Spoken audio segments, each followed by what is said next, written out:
Here we go now. Here we go. We are in a different place. We're in the Broomfield studio at the moment because we are running an inside track session that should start. I think Eric might show up in about 20 minutes, so we got to bang this thing out. Okay. We're going to rush through it. Rush through it without feeling rushed, right? Yeah, without feeling rushed.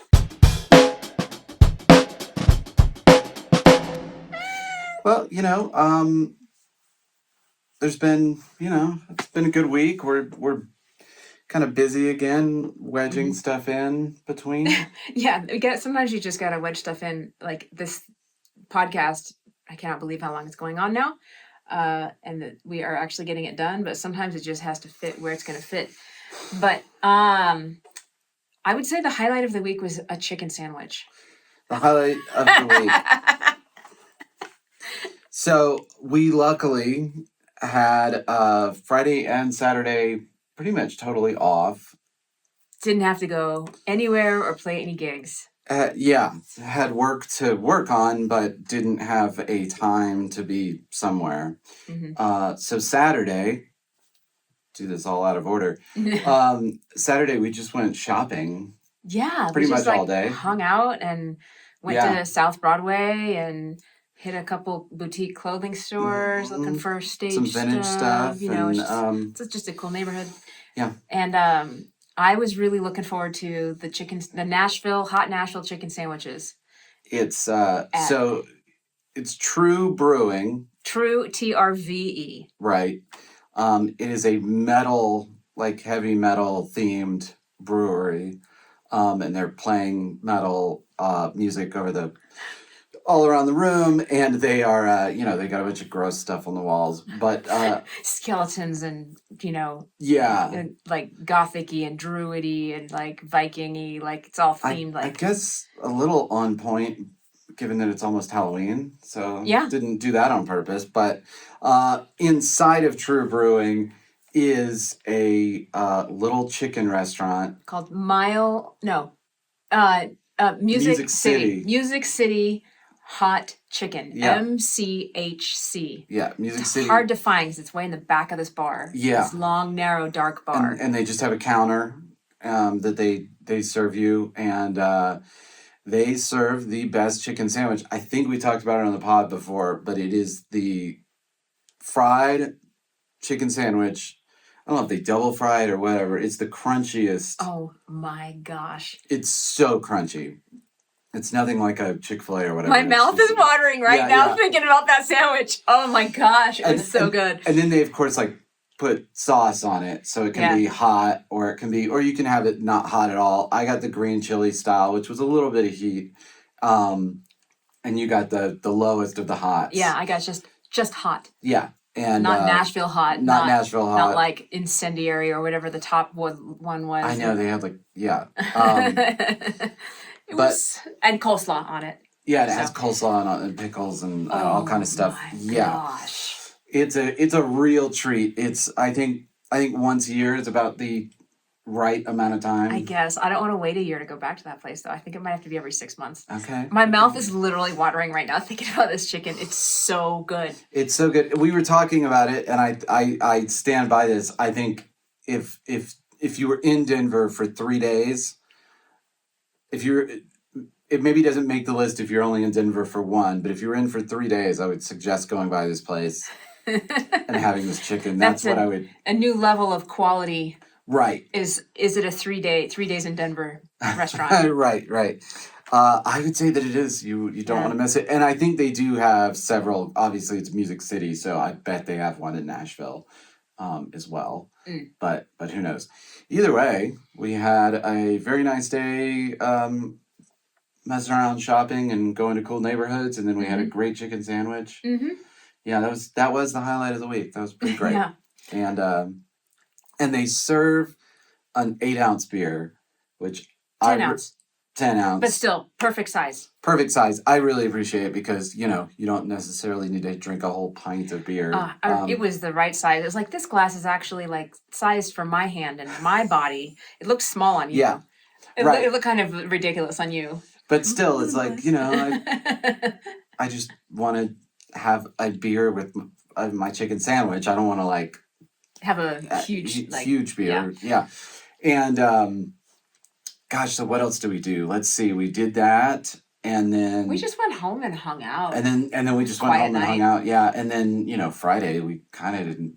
We both worked and messed around. Yeah, and stuff, it was a wonderfully quiet weekend. It was, except for Sunday. Except for Sunday, but it was great having Friday and Saturday and just nowhere to be. And I actually got a lot done, but it was just a load off not having to, going to the studio or having somewhere where you have to be on time. Makes all the difference. Like just having an appointment changes the whole tenor of your day. Yeah. If you know that you don't ever have to put on makeup that day or like get dressed or be social or present yourself to anyone, that's a true like I can work all day and feel like it was an off day if I don't have to be anywhere or see anyone. Exactly. Yeah. And we didn't, I think, for 48 hours. It was just me and you.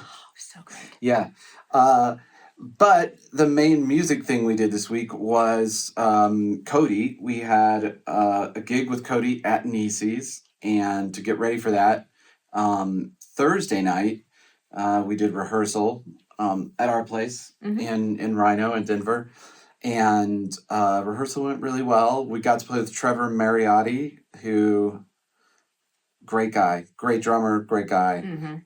We had a real blast playing with him.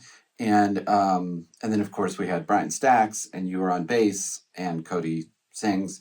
I had a thought after the rehearsal, and then I had a thought after the show this morning.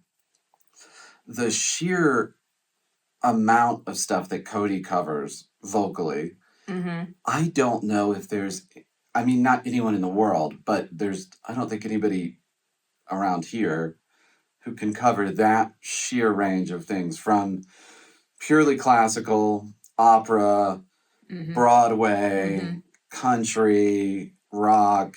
He can rap. That show covered everything. Yeah. And it's a little nerve-wracking as a musician, even, that you're like switching.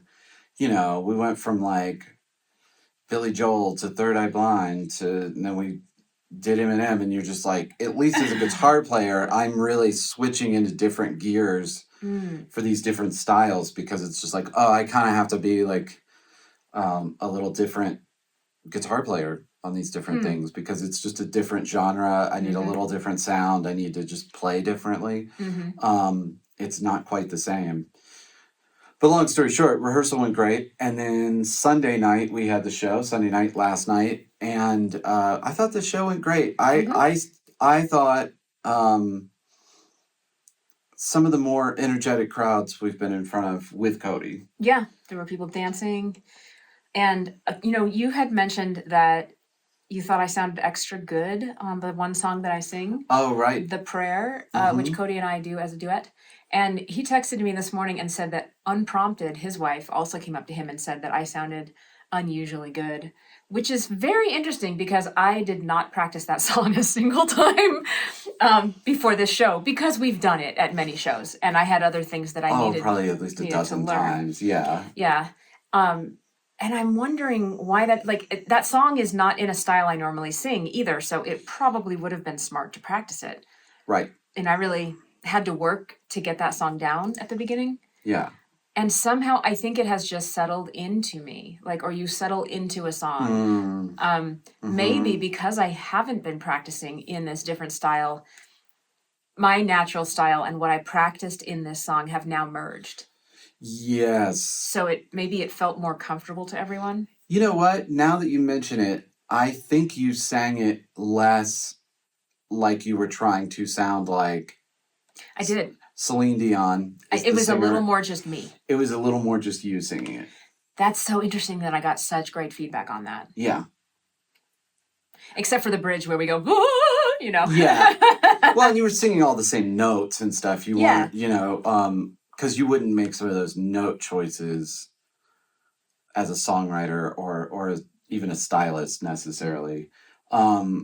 I don't think, but it's a very showy song, but you did sing it much more like yourself, and people were, the tone of the applause after it was just like, you can tell, I've said this before, to me there is a pitch of applause, and it's not even beyond the level of the applause, the volume of it. There is there's a tone to it. Mm-hmm. And when you really get them and they're not just applauding because like, oh, that was great, but they're like, whoa, Yeah. it just sounds different. Well, how good that feels to me to sing more, quote, like myself and get such positive response about it. Right. That feels really nice.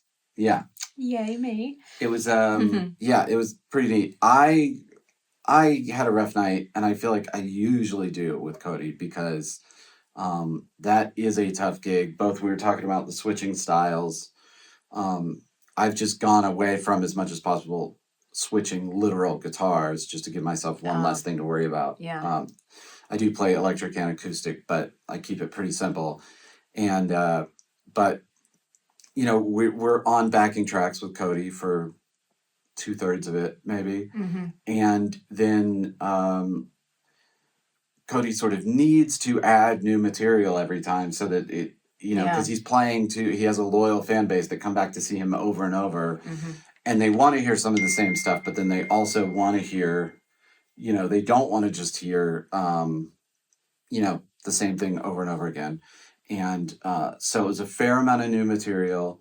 A couple of hard ones for me, and then just, man, it is really hard being on backing tracks, and every song is like, oh no, oh no, oh no, oh no, okay. I know. And then you get to another part of the song, and you're like, oh God, please work out, please work out. Oh, okay, we're good. You know, that doesn't sound like very much fun. Yeah, I think you stress out about it a little more than I do, but I still have the same feeling. Like, especially with some of these where we've changed the arrangement more than once. Like, there was one song that, you know, the intro goes around one time on the recording, so that's the track you made, and Cody would always wait twice around to sing it live, so we finally changed it to be twice around. Right. And then at some point we changed it back because he was starting to sing it after only once around. Right. Or something like that. Yeah, no, that is correct. And so now I'm like looking at it, I'm like, I don't even know if it's once or twice around. I'm just going to hope that it all goes well. Yeah.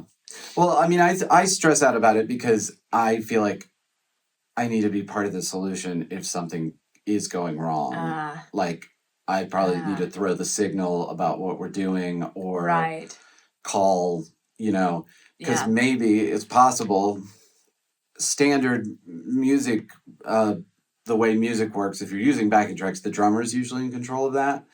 And sometimes I'm freaking out because I need to make sure if that track needs to be stopped, like just stop it and let's just go without the backing track. I need to notice as quickly as possible and be like, kill it, you know? Mm-hmm. So that's why I'm kind of always on my toes during those shows.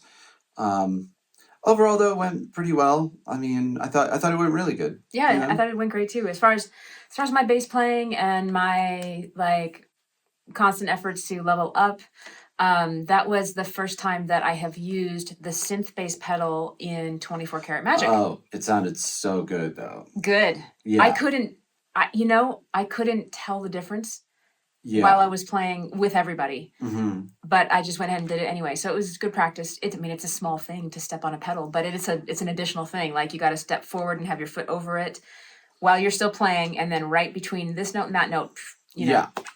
So no, it sounded really good. It just added like a crazy amount of thickness. Cool. And actually, when you were checking it at sound check, I almost turned to say to Brian, like, whoa, that's a great sounding patch. But it was you. Yeah. Yeah. Yeah. Yeah, it makes your bass make... Yeah. I mean, it was less a wah and more of a growl synthy growly, thing. synthy, like a Moog style really analog bass. And then another fun thing that was a little bit of a challenge for me was the bass line to Somebody Told Me by the Killers. Oh my gosh. That chorus of that thing.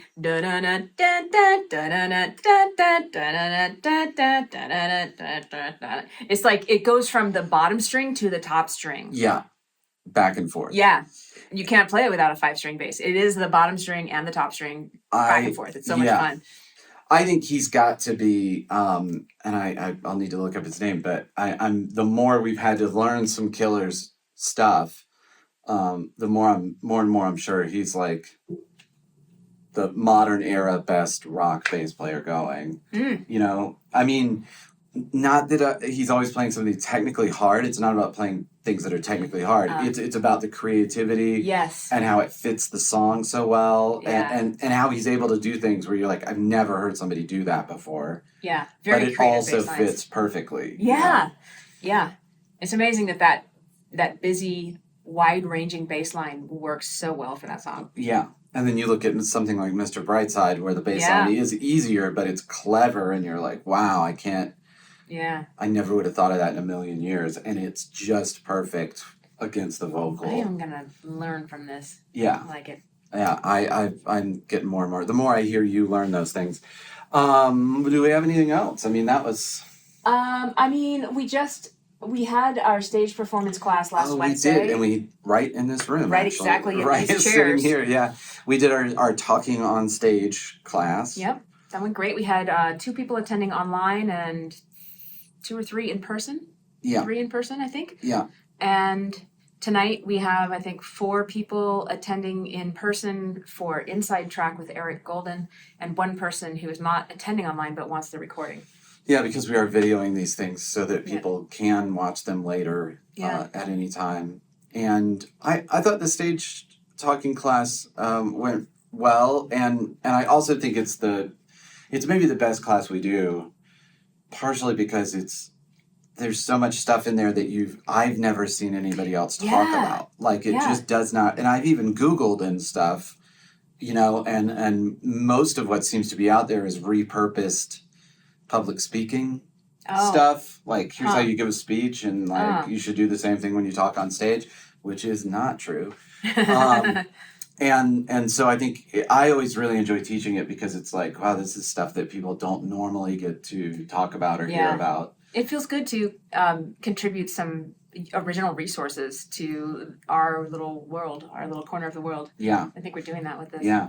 I mean, it's funny because so much of it is so like it's no-brainer stuff, but at the same time, you know, until you think of something, you haven't thought of it, you know. Yeah. And then you hear it and you're like, oh yeah, of course. That just makes it easy to learn, because you're like, oh, that makes sense. I can do that immediately. I mean, some of the stagecraft takes longer to learn, but some of the main concepts of what the kinds of talking that there are and when you should and shouldn't do them, it's like, and the minute you say, you're like, oh, of course. But until you hear that and think about it for 1 second, you might do it completely wrong, like I used to. Yeah. At all of our shows.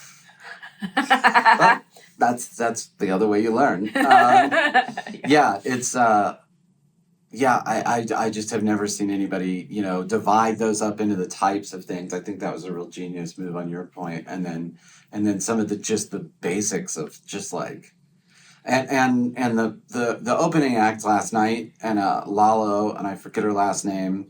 Cody had a young woman play guitar and sing, and she opened the show and was really, really good. But she was doing that classic thing when she was talking to the audience, where she was talking very quietly, and she was not staying on the microphone. So all the audience was hearing was wah, wah, wah, wah, wah, wah.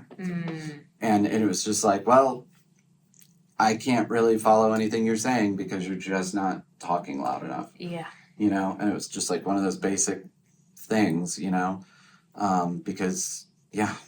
We need to get this message out to every performer in the world. I know, it's so painful too, watching people do bad stage talking. You're just like, oh, come on. And anyway. So I guess so that we might got be kind of it, you know? Yeah, we got Eric coming up in just a few minutes now. Yep. And then this week, I guess we just have a few Petty Nick shows, or one. We have one. We're going to go see the Midnight. Oh, right. The Midnight. They're 80s-ish. Yeah, they're an 80s, they're a new, like as in currently they're young. They're not like a rehash, but they're an 80s synth band. Right. Totally takes me back, man. It's total Miami Vice. Like, yeah. I love it. I think they're Swedish. Oh, okay. You're subbing in, teaching the heavy band. I have to teach on Thursday. A heavy metal band class. I've got another church gig on Thursday. Oh, that's right. Yeah. And yeah, we're playing at the Greeley Union Colony Civic Center on Saturday.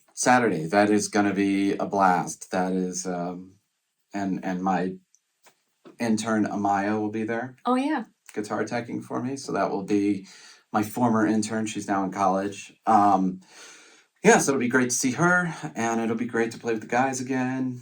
And yeah, so fun week coming up. A little busy, but fun. Yeah. Cool. Yeah. Well, let's end this one. Yeah, we got to get set up for Eric. Yeah, we're Should be here in time. do that. Yeah. Colorado Country Music Hall of Famer Eric Golden. One of the most modest people in the world. We know. need to remember to say something to him about, like, don't be overly modest. Because I'm modest, and he makes me look like Donald Trump or something. You know what I mean? Like, which is not a position, just obviously the guy brags on himself. Yeah. And Eric is way more humble than I am, and that's saying something. I don't know. But we're looking forward to doing that, and then yeah, let's just close it off. Yeah. We're sponsored by Music City Hot Chicken and Performance High. Voice and Music Studio. I've never gone this direction with it before. That felt really. I can't do it this direction. I can't do it. I had to do it all different. All right. See you guys. Bye.